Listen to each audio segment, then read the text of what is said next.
We're in Group C, as we know, Argentina's group with Argentina, Saudi Arabia, Mexico, and Poland. Well, we'll start with Argentina. This is Mosse's pick to win the World Cup. We know that this is a incredibly balanced Argentina team. We know that this is a team that has checked that box that they were seeking in terms of winning a major trophy, winning Copa America, not only winning Copa America, but beating Brazil in the Maracanã in the Copa America.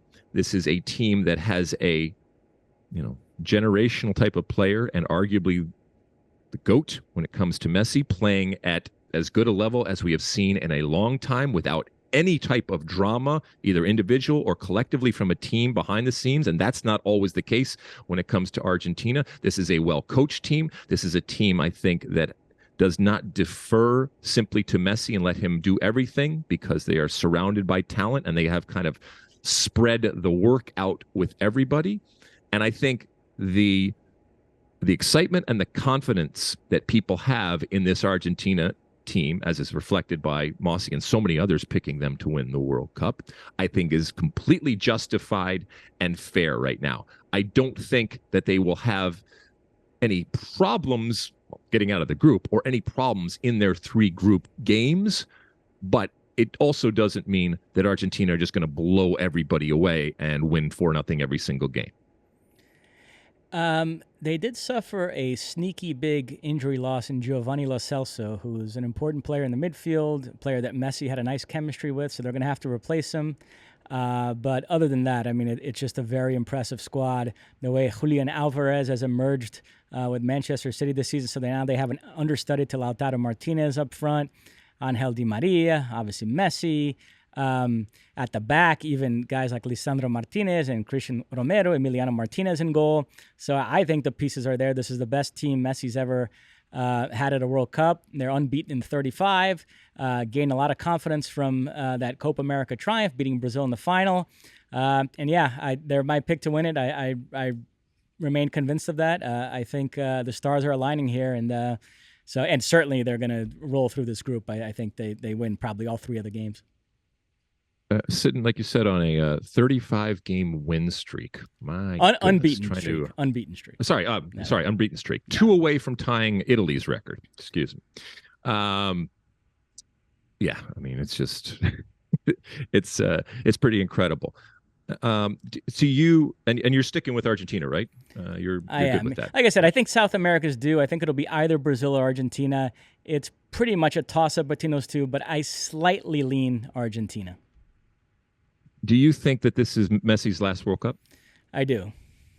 You do? Yeah. I mean, obviously, he'd be, 39 years old, which is an unprecedented. I mean, it certainly can happen. And he has taken care of his body, and he hasn't really missed a beat or slowed down. Yes, he's a little bit different in terms of he's much more of a creator and a provider than a finisher at this point for Argentina. But even in that capacity, he's godly amazing.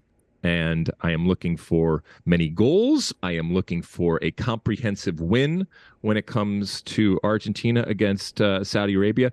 This is a team, again, like Qatar, where the entire team plays in Saudi Arabia. That's, can be good, again, for familiarity and for organizational purposes, but also sometimes it gives them a false sense of security.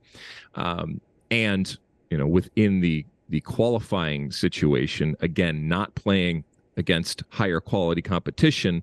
And at a point when they do, they look very, very defensive. I think that this is going to be a situation, especially that first game against Argentina, where Saudi Arabia pulls back, bunkers in, hopes for the best in terms of countering, and really challenges Argentina to figure out a way to break them down.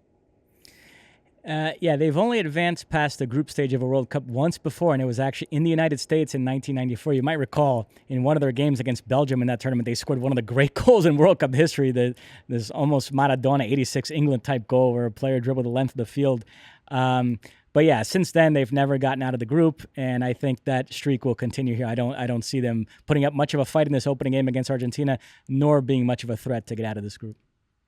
And their head coach Hervé Renard, he's well traveled. He's been a coach at different teams, but he has really kind of taken to this job and really endeared himself to the players and to Saudi Arabia, and even living there and scouting there, as opposed to other coaches who have kind of come in from different places. And you'll recognize him, probably the best looking coach in the World Cup. Just this wonderful hair and these shirts with a couple of buttons undone and all that kind of stuff. Yeah, I have a man crush on him because he looks really, really, really, really cool.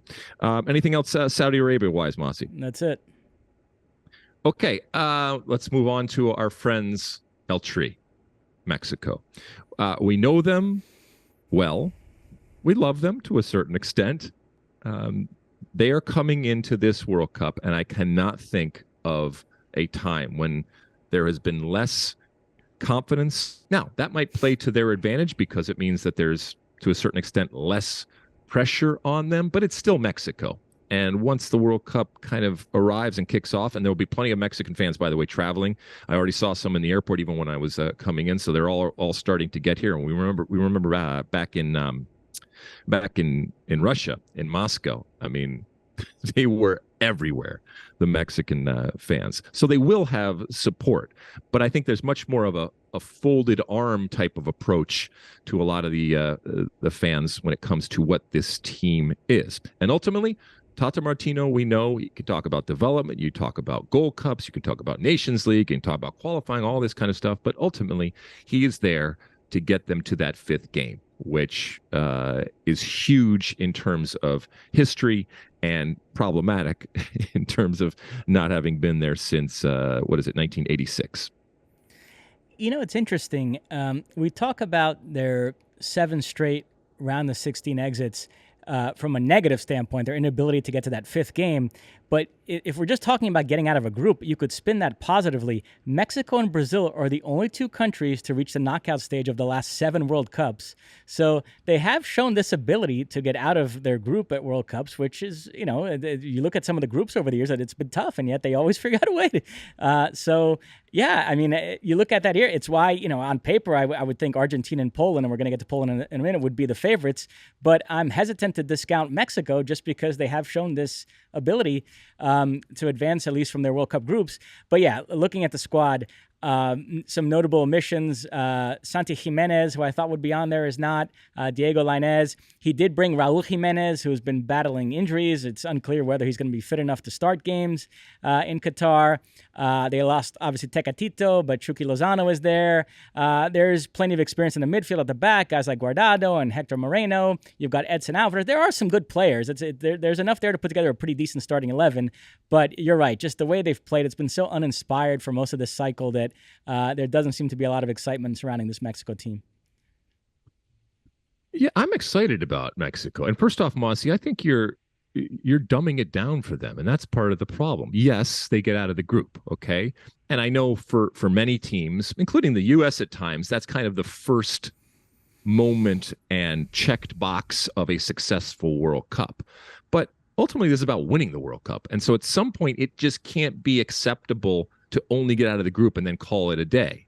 So I think that Mexico, whether it's fair or not for them to expect, they expect their teams to do better than in the past. They think that they're more than just 4 games or just getting out of the group. And I, as much as it pains me, I admire that. I admire that fan base says, no, it's no longer enough for us just to be happy about getting out of the group. Getting to a World Cup should not be that big a deal. Getting out of the group stage should not be that big a deal. We'll talk about some teams here in the future that are so confident of getting out of their group that they're bringing players that aren't even going to play in the group stage.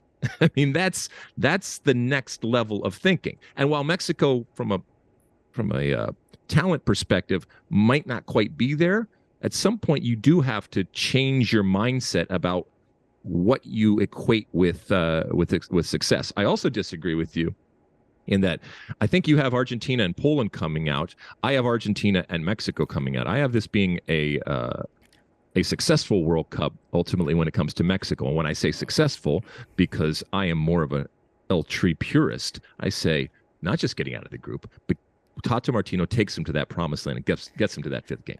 I did not say I have Argentina and Poland. What I said is that even if on paper you thought those were the two best teams, the fact that Mexico's advanced from their group in each of the last 7 World Cups would give you pause in discounting them. So I'm actually pretty torn on the Mexico-Poland thing. Actually, I would probably lean Mexico, gun to my head, to be honest, being that second team. All right. Well, you mentioned Poland because it's completely justifiable for people to look at Poland. I think I don't think it's justifiable necessarily for people to look at Saudi Arabia to go through, but we all know that in a tournament situation, all sorts of stuff can happen, and the best laid plans go out the window very, very quickly. Having said that, let's switch to Poland here. This is a Poland team that obviously a lot of focus will be on Robert Lewandowski. I mean, one of the great strikers in history, and they recognize that when you have one of the great strikers in history who is wonderful in the box, great timing, great finishing, and he's not just a poacher, okay? He can do a lot of other things, but when you got a guy like him in the box, getting service in is important. And this is a team that was born for the cross. This is a team that loves getting the ball out wide and firing it in, whether it's deep or early crosses. They live and die with this direct play, this early cross type of mentality that they are. They're not just Robert Lewandowski, all right, Szymanski and Chesney and goal, and the list goes on and on and on. Having said that, this is not an elite team by any stretch of the imagination. No, and very disappointing in the last World Cup. Exited at the group stage. Lewandowski didn't score, so he's got a point to prove. I do love Zielinski in the midfield. He's been a part of this great Napoli start to this season, so there are some other good players there. Milik as well up front might be able to take some of the scoring load off Lewandowski's shoulders, but I think it mostly comes down to him. I'm very excited for the Argentina-Poland game because there's a little bit of bad blood between Messi and Lewandowski. Lewandowski was bitter that Messi won the Ballon d'Or over him in 2021 and made that clear. So there might be a little bit of extra juice in that game between those two. So yeah, we'll see if Poland, I think, like I said, it's kind of a jump ball between Mexico and Poland. I probably slightly lean Mexico to be that second team out of this group, but Poland will be right there as well.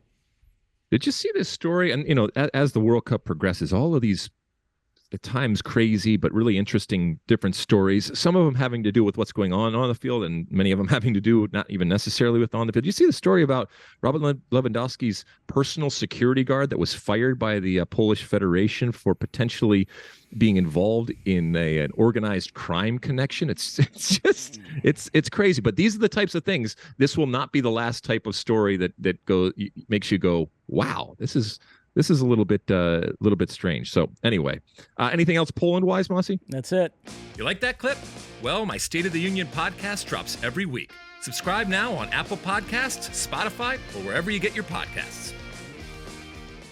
You like that clip? Well, my State of the Union podcast drops twice a week right here on my very own YouTube page. The only way to stay up to date is to hit that subscribe button down below. Size the day, and see you soon.